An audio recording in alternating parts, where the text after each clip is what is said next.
Hello and welcome to Thoughts in the Green Room with your host, Geoff Mays. Now, before we get into this week's topic, I want to start things off by sending everybody a strong wish and lots of positive energy for your health and your well-being during these crazy times in the COVID lockdown, as I've grown to be calling it.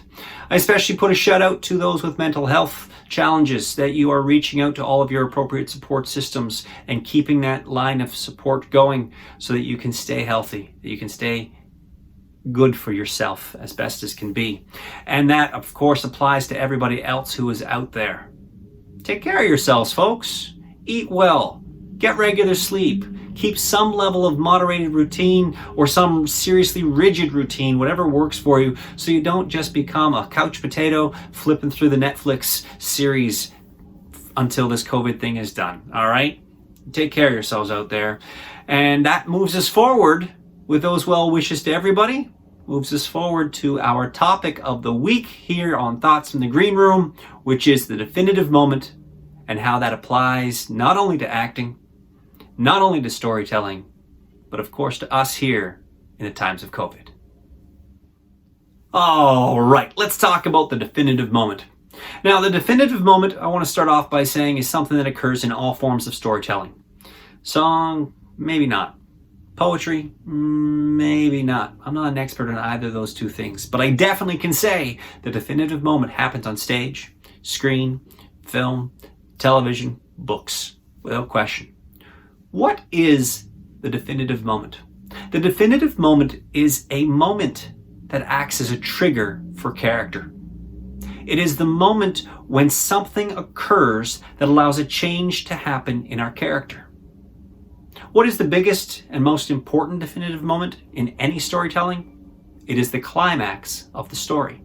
It is the moment in a romantic comedy when our hero realizes that they have left the love of their life in France, that they made the wrong choice, and they will drop everything in this moment to jump on a plane, fly back to France, profess their love, win the day, and live happily ever after, so we can leave that romantic comedy movie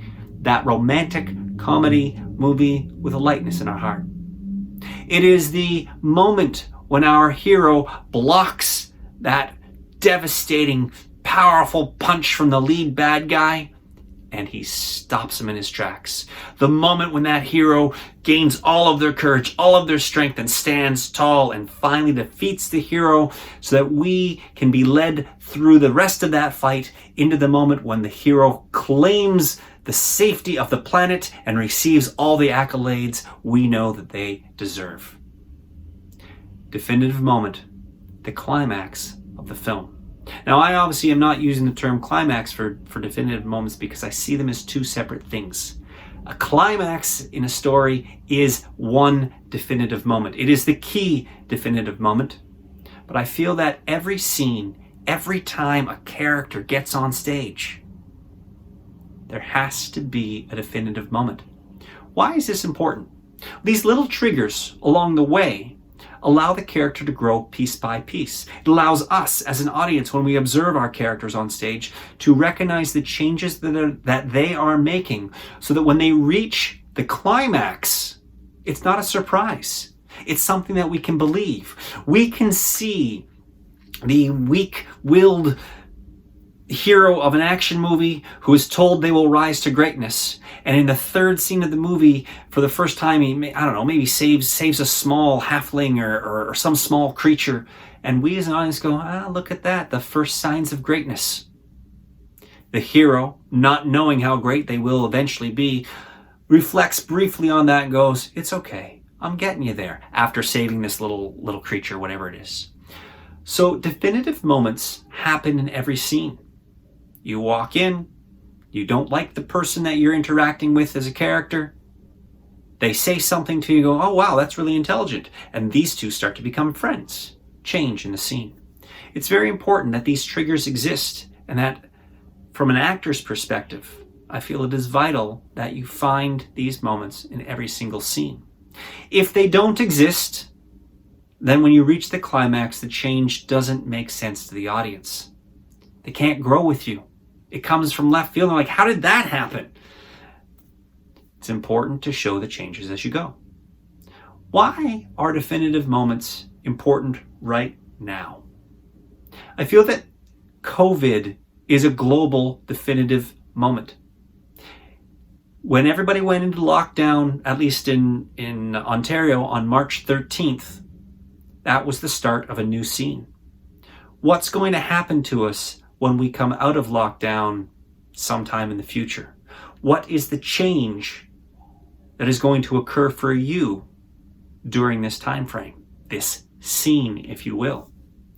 I know that there are a couple things that are clear to me. The first are the way that we react with others and interact with others. 2 examples. The first example is parents and children right now. Right now, parents get up, they drop their kids off at daycare, or they drop them off at school. They go to work, the kids go to school, they spend the day apart, they come home, they share stories, and they relate on the day's past events. That's not happening right now. Parents and children are on top of each other in their houses 24/7 without any level of reprieve. And in some cases, that's driving people nuts. In other cases, it's making the bond stronger and better. In either case, positive or negative, whichever way you want to look at it, if you choose to take a look at how you're being affected by the things that are happening to you in your scene, you can make a choice to affect them. You are exercising consciousness around a definitive moment. What do you need to do to better interact with your children or kids? What do you need to do to better interact with your parents so that you can stop fighting over the TV remote control? Another example, couples. Same thing. Couples get up in the morning, they do their morning routine, they hop in their separate cars, or maybe they hop in the same car.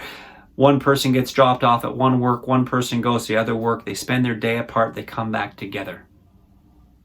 They share the day. They catch up. They have a girls' weekend. They have a boys' weekend. They separate. They come back together. Right now, none of that is happening. Couples are on top of each other 24/7, and I am confident that there will be some sad cases that result in much higher statistical divorce rates at the end of the COVID crisis. People are not used to hanging out 24/7 with each other. They're just not used to it. They don't know how to do it. It is a scene. You entered lockdown March 13th. Sometime down the line, you're going to come out of it. Somewhere in the middle, you're going to have a definitive moment, a trigger that makes you go, whoa, what am I doing here? Why did I make this choice? We need to reflect on those, and we need to answer those questions for ourselves, obviously, and come out with a product that is best for us. But I encourage the recognition that as you're going into this scene, and now that you're into it clearly with COVID-19, that you start thinking about it from a character perspective. Who was I when I stepped in? Who do I want to be when I leave? What's been going on around me that affects me and is changing my character? How can I accept that? How can I change that? Do I want to accept it? Do I want to change it? All of these kinds of questions. What are your desires? What do you need for your safety within this space when you're stuck 24/7 with your partner? Can you communicate that to them and help effectively and very consciously create the definitive moment that generates change? By example, conscious and active communication with a couple. One person in the couple says, hey, I need an hour alone, undisturbed, like don't knock on the door when I close the bedroom door, to myself so I can read, so I can focus, so I can just defog my mind. That simple act of dialogue and conversation allows that person their free time because their partner respects it and keeps them stronger.